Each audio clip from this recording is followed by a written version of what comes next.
Break के बाद एक बार फिर से आप सभी का स्वागत है आरोग्य में। तो वैद्य जी, आइए सबसे पहले देखते हैं फिलहाल आपके कौन से पेशेंट हमारे साथ हैं जिन्होंने अपना एक्सपीरियंस हमारे साथ शेयर किया। जी,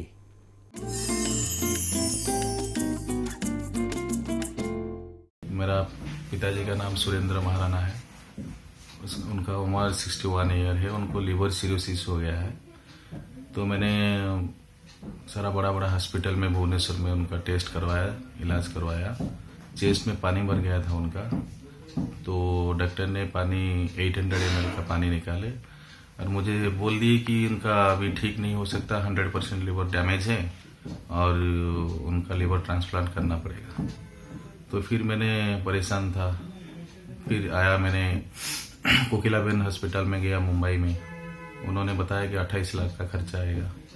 तो नेट में मैंने सर्च किया तो वैद्य श्री दीपक कुमार जी का एक आड़ देखा मैंने टीवी में, जो लीवर सिरोसिस के बारे में कुछ बोल रहे थे। तो मैं फिर इनके पास आ गया पिताजी को लेकर। तो उन्होंने भरोसा दिलाया कि ये 10 से 12 महीना का मेडिसिन खाने से ठीक हो जाएगा पूरा। तो पहला 17 दिन के बाद मेडिसिन खाने का 17 दिन के बाद मैंने टेस्ट करवाया। तो जो पानी जमा था, जिसको डॉक्टर बोल रहे थे कि उनको सिरिंज से फिर निकालना पड़ेगा, वो 17 दिन में सारे का सारे पानी गायब था। और जो वेरिसिस हो गया था स्टोमक में और जो लार्जेस्ट सेल था वो भी स्मॉल हो गया है। तो आशा करता हूँ कि ये जल्दी ठीक हो जाए। बस वैद्य श्री दीपक कुमार जी का बहुत बहुत धन्यवाद।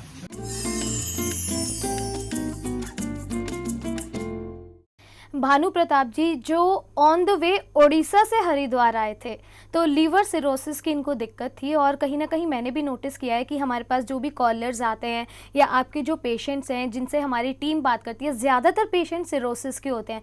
ये बीमारी इतनी क्यों फैल रही है, क्या कारण है इसका? और क्या आपको लगता है कि एलोपैथी से बेटर ट्रीटमेंट है इस आयुर्वेद में इस बीमारी का? क्योंकि ये खुद भी एलोपैथी काफ़ी ट्राई कर चुके हैं, उसके बाद ही आपके पास पहुँचे थे। ऋषा जी, मांस, मदिरा, जंक फूड, तले पदार्थ, अपने आप डॉक्टर बनना, अंधाधुन पेन किलर्स या एंटीबायोटिक का प्रयोग होना इस बीमारी का मुख्य कारण है। और आज के समय में डिसिप्लिन नाम की चीज़ हमारे जीवन में नहीं रही। ना खाने का कोई समय है, ना सोने का कोई समय है, ना रहने का कोई समय है। हम लोग अपने शरीर को एक कबाड़ खाना बना रहे हैं, जिसके कारण इस तरह की बीमारी बहुत बढ़ रही है। और पहले लोग पानी का प्याऊ लगवाते थे धर्मार्थ, लेकिन अब बड़े दुख की बात है कि अब पानी हम लोगों ने इतना दूषित कर दिया कि वह पानी हमारे शरीर के अंदर जाकर विविध प्रकार की बीमारियां उत्पन्न कर रहा है। अभी पीछे शोध हुआ था, एक पूरी इंडियन गवर्नमेंट की टीम भी गई थी। लक्सर के पास एक गांव है, उसमें मोर देन 70% लोग हेपेटाइटिस सी से ग्रसित हो गए। वहाँ का नीचे का पानी, ज़मीन के नीचे का पानी इतना दूषित हो गया कि वहाँ बीमारियाँ बहुत ज़्यादा बढ़ी। हम लोग जितना तरक्की कर रहे हैं उतना ही शरीर के साथ खिलवाड़ कर रहे हैं। ये सज्जन उड़ीसा से मेरे पास आए, इनसे मेरी बातचीत हुई।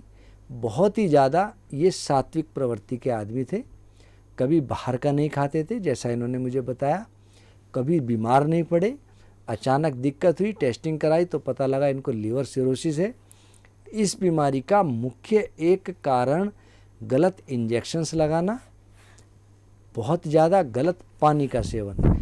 त्रिपुरा की तरफ मैंने देखा कि वहाँ तो पानी में आर्सेनिक की मात्रा बहुत है, वह लीवर को डैमेज करती है।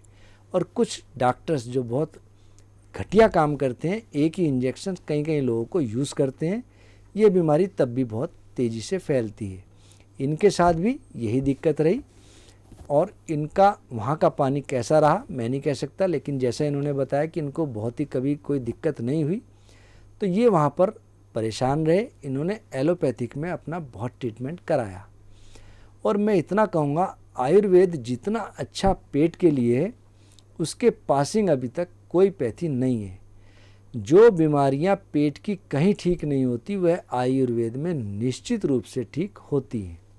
और भगवान के आशीर्वाद से ऐसे बहुत पेशेंट हैं जिनको डॉक्टर्स ने कहा था कि लीवर ट्रांसप्लांट करना पड़ेगा या कुछ और दिक्कत रही। एक आपने देखा होगा, पहले देहरादून से हमारे पास एक सज्जन आए थे जिनको लीवर एब्सेस हो गया था और डॉक्टर्स ने हाईली एंटीबायोटिक चलाई और उसके बाद कहा कि आपका ऑपरेशन होगा।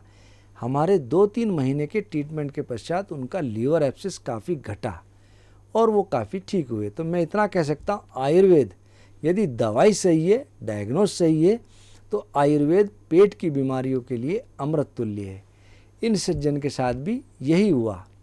यदि पित्त मात्रा न्यून हो, अग्नि जठर हो मंद, कब्ज रोग बढ़ता रहे, रक्त बनना हो बंद, ज्वर बढ़ता तृष्णा अधिक, लगती दहा अपार, वर्ण पीत हो देह का, मूर्छा बारंबार। और इनको ये दिक्कत हुई लीवर सिरोसिस की, जिसके कारण हाथ पैर शरीर बिल्कुल सफ़ेद रहने लगे, प्यास अधिक लगने लगी, शरीर में दाह अग्नि ज़्यादा रहने लगी और बार बार बुखार की टेंडेंसी बनने लगी। मैंने पहले भी कई बार कहा कि कुछ चीज़ें, जैसे कि हम एक दवा बनाते हैं मेदनाशक गोधन वटी, जिसके अंदर त्रिफला, काली जीरी, भुई आंवला, श्योनाक और पुनर्नवा, नागरमोथा इत्यादि का घनसत्व, गोमूत्र में ये दवाई बनती है और ये अपने आप में एक चमत्कार से कम नहीं है। बहुत ही अच्छा इसका रिजल्ट है, ख़ास तौर से लीवर में पीलिया हो, कैंसरस सेल्स डेवलप हो रहे हों या ट्यूमरस सेल्स डेवलप हो रहे हों या लीवर फंक्शन डिसऑर्डर हो, उसमें यह दवा अमृत तुल्य है। और साथ ही साथ इनके पेट में जैसे पानी भी भरता था तो पानी इन्होंने निकलवाया भी, उसमें एक आयुर्वेद की दवा है जलोदरादि वटी। जलोदरादि वटी पेट भी साफ करती है और पेट के अंदर का पानी जो भरा हुआ होता है उसको भी लैट्रिन के रास्ते निकालती है। तीसरा पुनर्नवादि क्वाथ लीवर के लिए अमृत तुल्य है। और 2-3 दवाई जैसे कि पुनर्नवा मंडूर और पंचामृत लोह मंडूर, यह भी लीवर और तिल्ली के लिए बहुत अच्छा कार्य करती हैं। मैं इतना कह सकता हूँ, गोधनवटी 2 गोली, 2 गोली गोधनवटी, पंचामृत इकसार, पंचामृत भी इतनी ही जितनी की मेदनाशक गोधनवटी, गोधनवटी 2 गोली, पंचामृत लोह इकसार, उष्णोदक अनुपान से प्रक्षय यकृत विहार, यकृत विकार, यकृत के दोष जितने भी हैं इन मेदनाशक गोधनवटी से और पंचामृत लोह मंडूर के सेवन से नष्ट हुए। भगवान के आशीर्वाद से आपने देखा इनको कितना लाभ मिला। अभी ट्रीटमेंट में है और मैं उम्मीद करता हूँ कि जल्दी भी स्वस्थ होंगे। जी, बहुत बहुत शुक्रिया हमारे साथ शेयर करने के लिए। इसी के साथ जाने का समय हो गया है, तो जाते जाते आपका एक छोटा सा दोहा जो काफ़ी बड़ा काम करता है। जी, अभी जैसे इनको लीवर की हुई बात हमने करी, पहले लोग मोटा पहनते थे, स्वस्थ रहते थे। आज के समय में हम पतला पहनते हैं, पतला खाते हैं, अस्वस्थ रहते हैं। पहले मोटा पहनना और मोटा खाना, उसके लिए मैं इतना ही कहूँगा, रोटी मक्के की भली, खा ले यदि भरपूर, बेहतर लीवर हो आपका, टीबी भी हो दूर। यदि हम मक्के की रोटी का सेवन करते रहें तो लीवर तो मजबूत होता ही है, यदि टीबी की भी कोई समस्या बन रही हो वह भी दूर होती है। बहुत बहुत शुक्रिया इतनी अच्छी धन्यवाद। बातें हमें बताने के लिए और यहाँ पर आने के लिए बहुत बहुत शुक्रिया। जी, तो दोस्तों, हमारे जाने का समय हो गया है और जाते जाते बस इतना कहना चाहूंगी कि वैजी ने बहुत ही अच्छी बात बताई है। एक छोटे से दोहे के जरिए आप टीबी की बीमारी से बच सकते हैं। आपको सिर्फ मक्की की रोटी खानी है। कमाल नहीं है? कमाल ही है। और ऐसे ही हमारे दोहे सुनते रहिए और निरोगी रहिए। और एक बात और आपसे मैं कहना चाहूंगी, हमारा फेसबुक पेज है आदर्श आयुर्वेदिक फार्मेसी। इस पेज को ज़रूर ज्वाइन करें। वैजी इसमें रोज़ कुछ ना कुछ अच्छा अपडेट करते हैं जो कहीं ना कहीं आपके स्वास्थ्य से जुड़ा होता है।